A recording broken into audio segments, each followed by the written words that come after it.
I'm going fishing on the lake property every day until I catch a giant. And I started off day one by using a top water because the water was really flat and I was hoping I could get an aggressive bass to strike. But before I show you guys what happened, let me tell you my goals for this video. My first goal is to catch a giant panfish, and I've seen them in this lake, but I haven't been able to catch a huge one. I'm also looking to catch a bass off this property because I haven't been able to catch one yet, but I've seen quite a few. And lastly, I kind of want to just get a feel of the lake and where all the fish are. But nothing on day one, and then I switched over to a twitch bait, and here's what happened on day two. There's a bass right there. I had found this spot with lots of bluegill, and I was watching the way they were swimming, and then I looked to the way that they were swimming away from, and I saw a bass. So I was starting to learn kind of how to read these fish. Kind of wish I was fishing for bluegill right now because they're so thick in here, but look at the size of that guy. I don't know if the camera does justice, but there's an average one behind him. I'll try to circle it for you guys. It's such a big difference, it's crazy. And now they're all moving back left. So either that bass moved far enough left where they're comfortable, or there's another bass rolling in from the right. There's a fish running away pretty fast straight in there. Oh, there's a bass right there.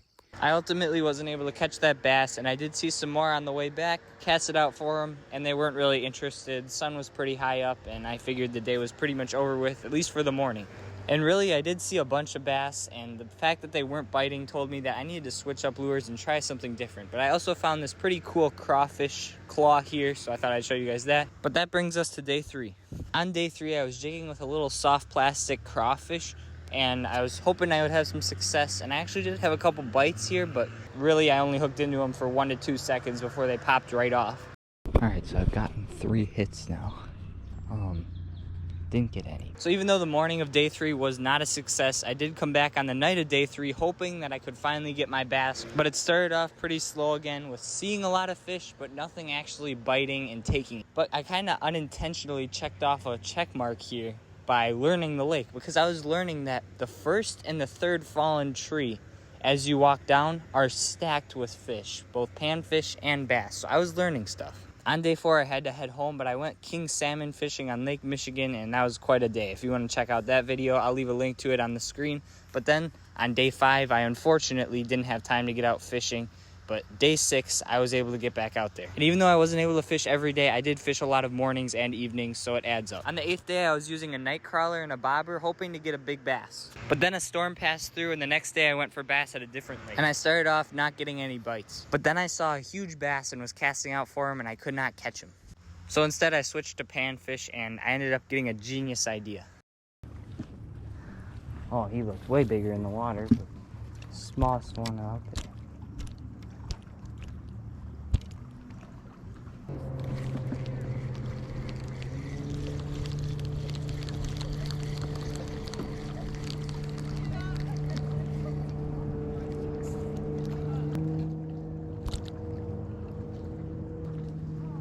Huge bass.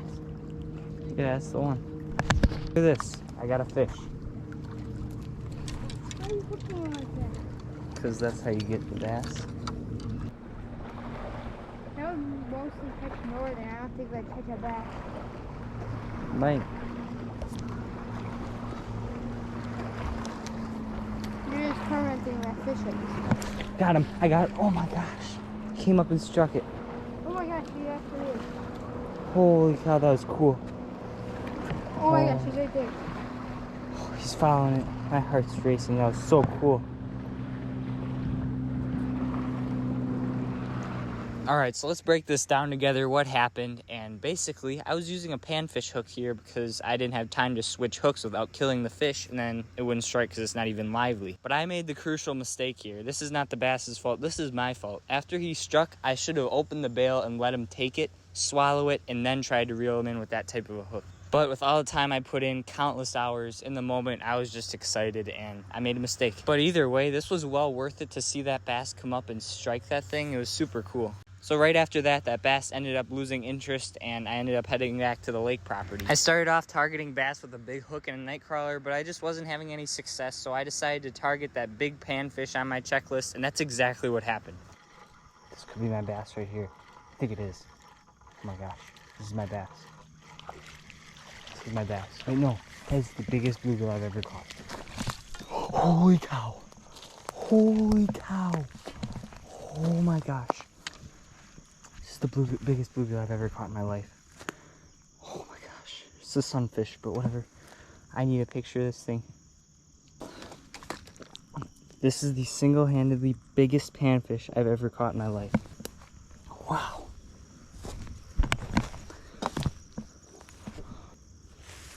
I'm shocked. I need to measure him with my hand. My hand's straight out. He's like tip of my pinky to tip of my thumb, and I'm double jointed.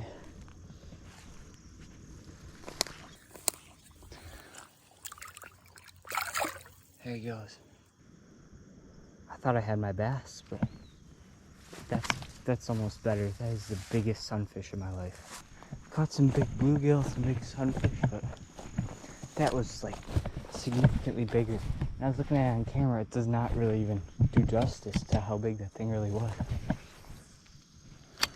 So I had done it, I had completed my goal, and it was really quite the coincidence that I ended up catching it so quickly. And when I wrote down the goal to catch a giant panfish, I was not expecting one that big. But I was super excited, so I just kept on panfishing. And I caught a couple more fish, but overall that one sunfish was definitely the highlight of this whole video so far. So I completed my mission to fish every day until I caught a giant fish, but I did miss that one day, so I'm gonna make up for it by showing you guys some fishing that I haven't released yet from about a month ago. And this was a pretty good day of fishing, so you'll wanna stick around. Well, that's a small guy. Going back.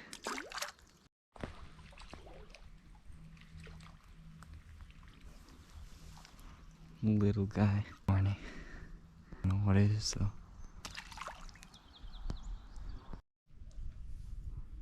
Look at this guy. Got a small one. This one. Oh yeah. Yeah, that's way better than what I've been catching. He's not bad, not the biggest, but much better than what I've been catching. Okay, not as big as the last one, but still improvement from the first couple of real teeny ones. Okay. A small one eventually hit. Got his little brother. Dink.